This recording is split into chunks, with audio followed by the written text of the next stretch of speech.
ప్రజలకు మిత్రులకు అక్కడ ఉన్నటువంటి ఒక హిందూ సంఘ కార్యకర్తలకు సంఘాలకు నేను ఒకటే విజ్ఞప్తి చేస్తున్నాను.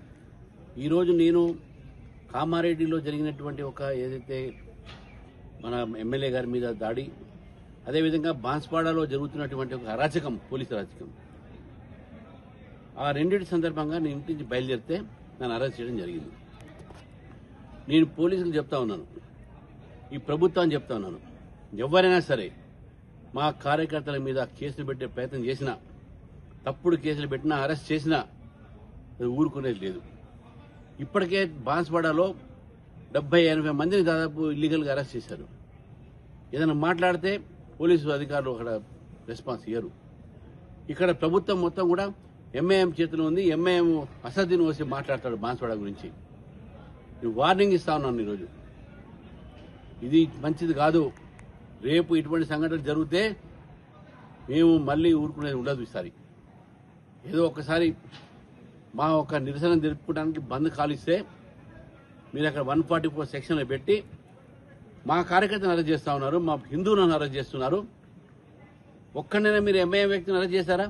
ముస్లిం అరెస్ట్ చేశారా? చేయలే. కాబట్టి నేను ప్రజలు కూడా నేను చెప్తా ఉన్నాను, నేనున్నాను మీతోనే, పార్టీ మొత్తం మీతో ఉంది.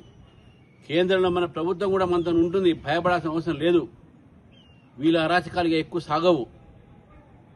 నేను దీని యొక్క విషయాలన్నీ కూడా ఎవరైతే ఐఏఎస్ కానీ ఐపీఎస్ కానీ ఆఫీసర్లు అయితే ఉన్నారో వాళ్ళకు కూడా చెప్తా ఉన్నాను, మీరు ప్రభుత్వ తొత్తులు గారు, మీరు ప్రజల కోసం పనిచేసేటువంటి యొక్క అధికారులు, ప్రజల కోసం పనిచేయండి.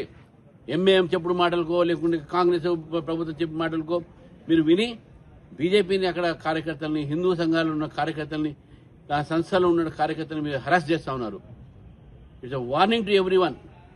మా జోలికి వస్తే, మా కార్యకర్తల జోలికి వస్తే, బాన్స్వాడ ప్రజల జోలికి వస్తే మీ ఊరుకో. It's serious warning I'm just giving.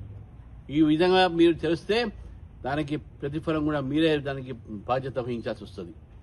కాబట్టి బాన్స్వాడ ప్రజలకు, కార్యకర్తలు అందరూ కూడా మరొకసారి చెప్తాను, నేనున్నాను మీతోని, పార్టీ మొత్తం మీతో ఉంది. మన కేంద్ర మంత్రులు ఉన్నారు, మన ఎంపీలు ఎమ్మెల్యేలు అందరూ కూడా మీతో ఉన్నారు. భయపడాల్సిన అవసరం లేదు. ఈ ఎంఐఎం చేసేటటువంటి అగాడ్డాలు కాంగ్రెస్ పార్టీతో కలిసి దీనికి భయపడేది లేదు. మనం అందరం కలిసి ఉందాము, ఐక్యంగా ఉందాము. మీ మాట నేను ఉంటాను. మరి కొన్ని రోజులు అక్కడ వస్తాను. నేను ఇవాళ రావడానికి బయలుదేరితే నన్ను ఆపేశారు. ఎన్ని రోజులు ఆపుతారు చూస్తాను నేను, ఎన్ని రోజులు ఆపుతారు.